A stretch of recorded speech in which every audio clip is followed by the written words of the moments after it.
Salut tout le monde, donc aujourd'hui on va parler de cheveux, des miens, des vôtres, de la culture qu'il y a autour.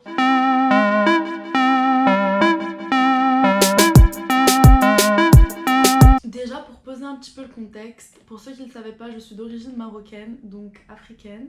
Et en fait, dans les pays du Maghreb, d'Afrique du Nord, il y a vraiment un peu une abnégation, je sais pas si c'est le mot, abnégation de notre africanité, dans le sens où collectivement les gens ont tendance à un peu oublier qu'ils sont africains. Et ce qui fait que les critères de beauté au Maroc sont super européocentrés. Il faut avoir la peau la plus claire possible, il faut avoir les cheveux lisses. Euh, Si on a envie de rentrer dans cette case de meuf belle. D'ailleurs, il n'y a qu'à voir les classements des 10 plus belles femmes marocaines. Il n'y a pas du tout de diversité. Euh, Bref. Et un autre sujet, j'ai envie de parler pour s'il te plaît.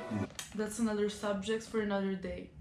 Et du coup, ce qui fait qu'en fait, vu que tout le monde se lisse les cheveux très très tôt, ça fait qu'on a l'impression que les Marocains ont les cheveux lisses, raides, tout ça, et que les femmes avec des cheveux bouclés, voire frisés, c'est une minorité. Or que pas du tout. Donc par rapport à mon propre parcours capillaire, je vais commencer par le commencement parce que je considère que chaque élément va être intéressant à son level. Donc as a baby, j'avais les cheveux soyeux et puis au fil du temps, au fil des années et tout, ils ont commencé à être un peu plus épais, un peu plus structurés, tout ça, tout ça. Mais en fait, de mes 0 à 8 ans, ça n'a jamais vraiment causé problème puisque voilà, ma mère s'occupait de mes cheveux, elle me les tressait, elle me faisait des nattes, un peu comme toutes les autres filles. Et puis à un certain moment, c'était devenu genre gamin de se faire des nattes, ça c'était pour les bébés et tout. Et donc autant qu'enfant de 7, 6, 8 ans, les filles ont commencé petit à petit à ne plus avoir ce genre de coupe formelle de petite fille. C'est d'ailleurs à ce moment-là que certaines filles avaient déjà commencé à se défriser les cheveux. Mais moi, ça n'a pas été mon cas. Au contraire, j'ai continué à avoir des coupes du style jusqu'au jour où tout a basculé pour moi. J'étais en week-end chez ma grand-mère. D'ailleurs, je passais tous mes week-ends chez ma grand-mère. Mes parents avaient l'habitude de me déposer vendredi soir et de passer me prendre dimanche soir. Et donc, en fait, ma grand-mère qui trouvait que mes cheveux étaient indisciplinés et qui arrivait pas en fait à me convaincre, euh, non pas de les lisser, mais juste de les coiffer, enfin les démêler ou les, je sais pas, je me rappelle pas exactement des faits. Mais en tout cas, pour ce qui va passer par la suite, l'argument de ma grand-mère, c'était que j'avais les cheveux indisciplinés et que moi-même j'étais indisciplinée. Donc c'est la solution radicale qu'elle a trouvée. Alors, la solution radicale, c'est qu'elle m'emmène chez le coiffeur. Elle me dit qu'elle va me faire un brushing ou qu'elle va me couper un peu les cheveux. Et en fait, on me rase la tête. Je vous dis ça comme ça parce que ça va expliquer mon rapport avec les coiffeurs aujourd'hui. J'ai vraiment une phobie des coiffeurs. Ça fait des années que j'y suis pas allée. Je refuse d'y mettre un pied parce que ça, c'est le premier trauma de chez le coiffeur et on a eu plein après.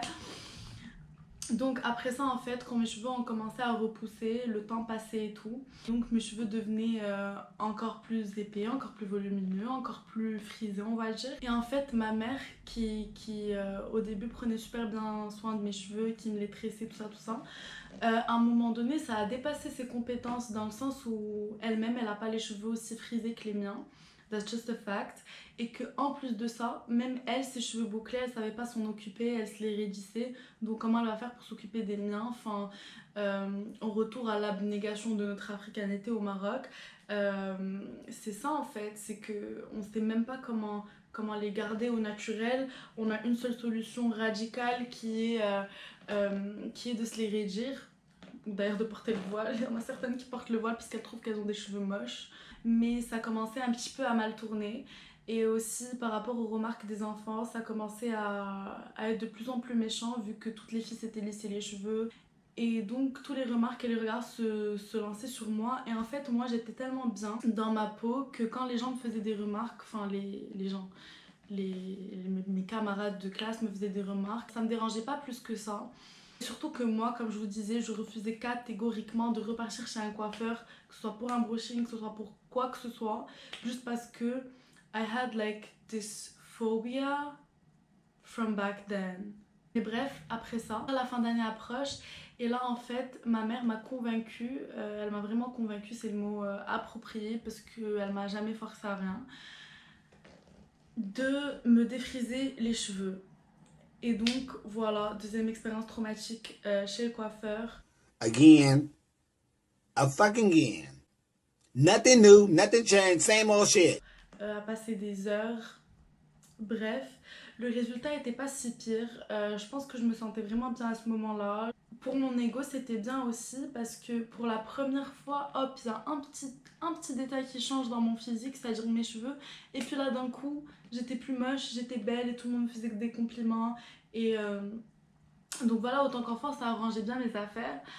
Après, ce qui me saoulait vraiment, c'est les repousses. Parce qu'il faut savoir, quand tu te défrises les cheveux, t'as des repousses, elles sont éclatées.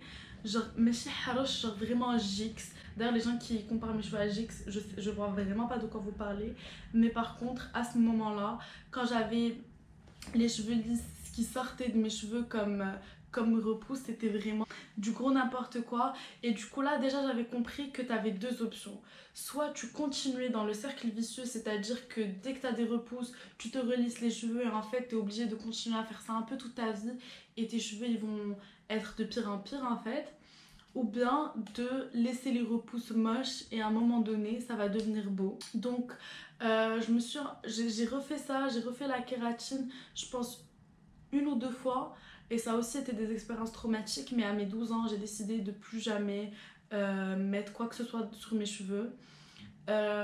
Mais en fait c'était un truc hyper intelligent que j'ai fait et d'ailleurs je comprends que c'est assez pas relatable, mais moi je me projetais déjà par rapport au lycée et par rapport à l'université et donc je m'étais dit tout simplement Léna, t'as deux choix, soit tu continues à te niquer les cheveux mais quand tu vas arriver à l'université t'auras les pires cheveux au monde, voire pas de cheveux du tout parce que j'étais vraiment pour moi c'était vraiment je dramatisais ce côté là parce que je voyais ce que ça faisait aux femmes de mon entourage, ou bien j'ai des cheveux éclatés pendant tout le collège et une petite partie du lycée et enfin à l'université j'ai des cheveux parfaits, bouclés, tout ça tout ça.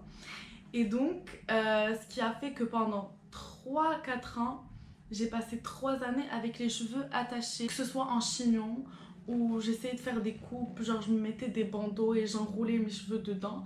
Bref, la catastrophe, question esthétique, oh my god. Et que au final, voilà, c'est ça, c'est pendant des années ça a été ça.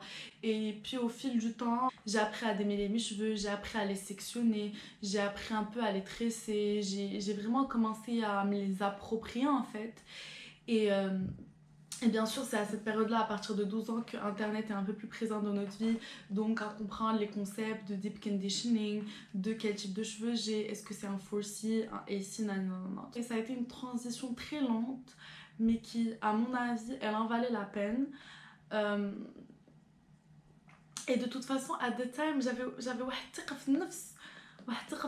genre rien pouvait m'arrêter. Donc, franchement, les remarques des gens, ça me passait à travers, et d'ailleurs jusqu'à aujourd'hui hein, ça me passe à travers, mais bon at the time c'était un truc de malade et je viens de me rendre compte à quel point c'était un truc de fou.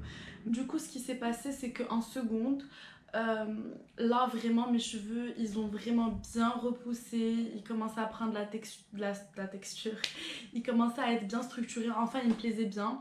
Et du coup un jour en allant à l'école, à la place de m'attacher les cheveux voilà en chignon, je les ai lâchés un peu comme ça et je me suis attachée, hop, ainsi. J'avais les cheveux ainsi et là ça a été le début de ma transition parce que en fait ce qui s'est passé c'est que vu que je m'attachais tout le temps les cheveux, j'ai commencé à en perdre vers l'arrière de la tête et du coup je m'étais dit qu'il fallait vraiment que je commence à ne plus serrer en bas et c'était ça mon alternative. Et puis au fur et à mesure je me les suis lâchées. D'ailleurs, une grosse story time va arriver hyper dramatique par rapport à ça parce que je me suis fait virer de mon école à cause de mes cheveux. Je vais pas vous en dire plus, attendez la story time. Et puis donc après ça, l'été arrive, j'avais déjà appris à gérer mes cheveux, je m'étais vraiment approprié le sujet et j'ai commencé à faire des shoots à ce moment-là, donc ça avait vraiment aidé. J'ai commencé ma carrière de modèle et tout, et puis c'était plus du tout envisageable pour moi en fait de me défriser les cheveux, de me les lisser, tout ça tout ça. At some point j'ai fait une coupe protectrice, c'est des braids. C'était sympathique, j'ai aimé. L'expérience a été traumatique, ça a aussi été l'une de mes expériences traumatiques chez le coiffeur parce que la personne qui m'a fait les tresses n'a vraiment pas pris le temps de démêler, enfin de démêler mes cheveux, pas de démêler, c'était déjà démêlé, mais n'a pas pris le temps nécessaire pour que ce soit pas une expérience douloureuse. Donc ça a été douloureux, ça a été lourd parce que j'avais des extensions aussi. Mais au final, le résultat est beau à mon avis. Donc ça en valait la peine. La dernière chose que j'ai fait à mes cheveux, ça a été ce bleach au devant de la tête. Je le regrette pas tant que ça parce que comme je vous ai dit, ça fait des années que j'ai rien fait de natural à mes cheveux.